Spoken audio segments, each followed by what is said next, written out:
Salam persaudaraan dari Bukit Sandar Matahari Ladalaro.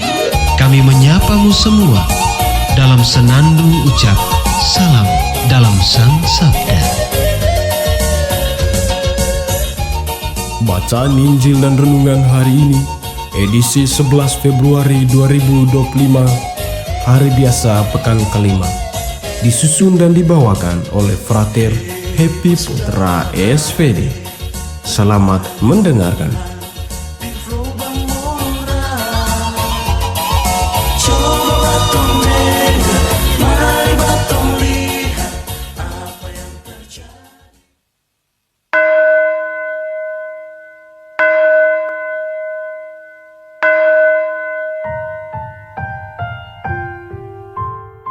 Inilah Injil Yesus Kristus menurut Markus.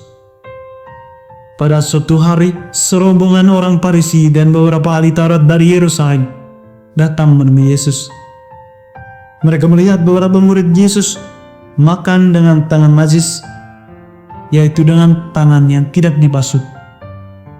Sebab orang-orang Farisi, seperti orang-orang Yahudi lainnya, tidak makan tanpa membasuh tangan lebih dulu.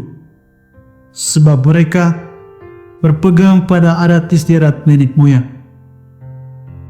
Dan kalau pulang dari pasar, mereka juga tidak makan kalau tidak lebih dahulu membersihkan dirinya.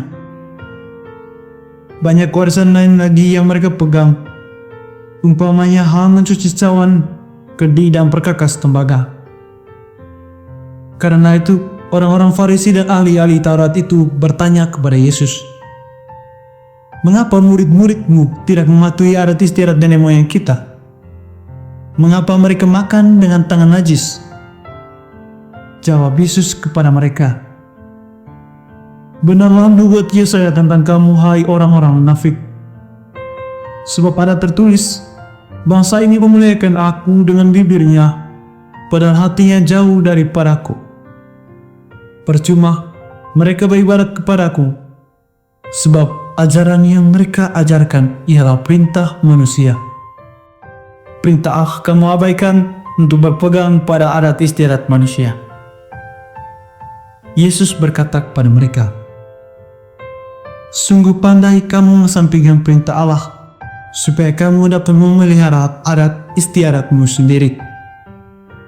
Karena Musa telah berkata, hormatilah ayahmu dan ibumu, dan siapa yang mengutuki ayahnya atau ibunya harus mati. Tetapi kamu berkata, kalau seorang berkata kepada bapa atau ibunya, apa yang ada padaku yang dapat digunakan untuk pemeliharaan sudah digunakan untuk kurban, yaitu persembahan kepada Allah, maka kamu membiarkan dia untuk tidak lagi berbuat sesuatu pun bagi bapa atau ibunya.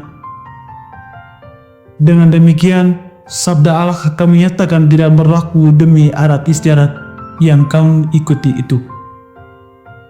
Dan banyak hal lain seperti itu yang kamu lakukan." Demikianlah sabda Tuhan. Terpujilah Kristus.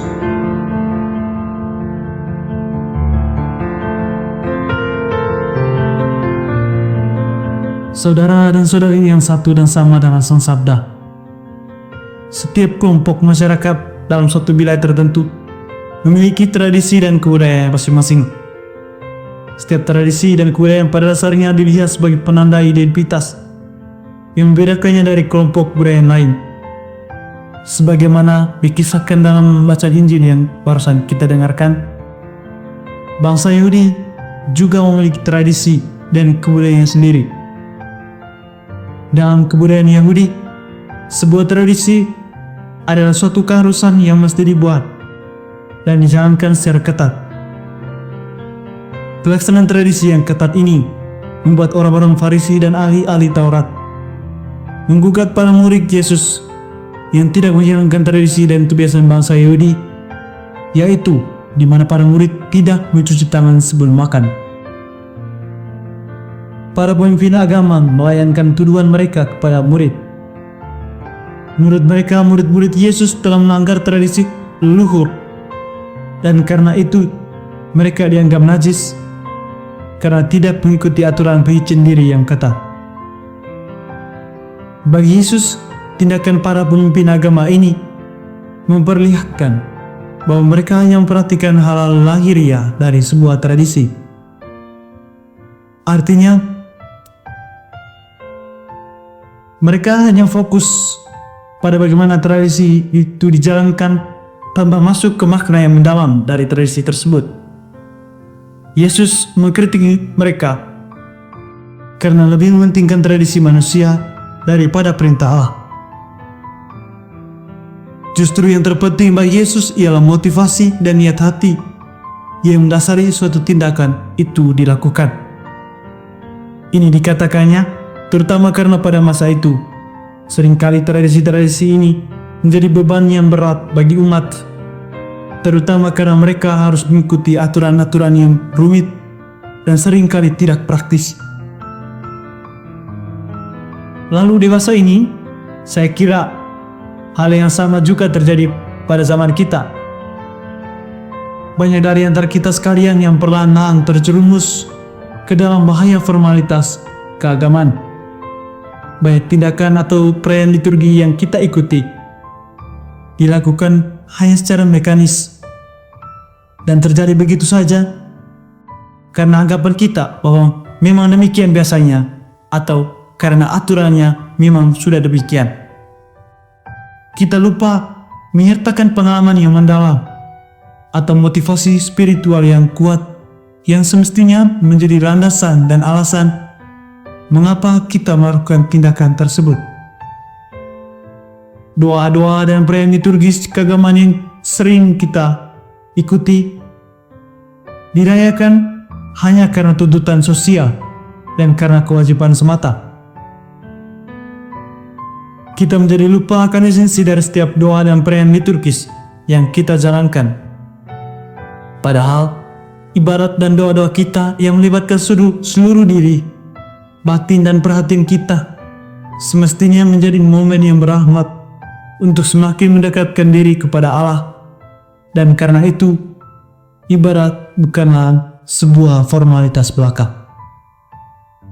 Karena itu, saudara dan saudari yang terkasih, pada hari ini Yesus mengingatkan bahwa kemurnian hati lebih berharga daripada aturan keagamaan yang dijalankan sebatas rutinitas belaka.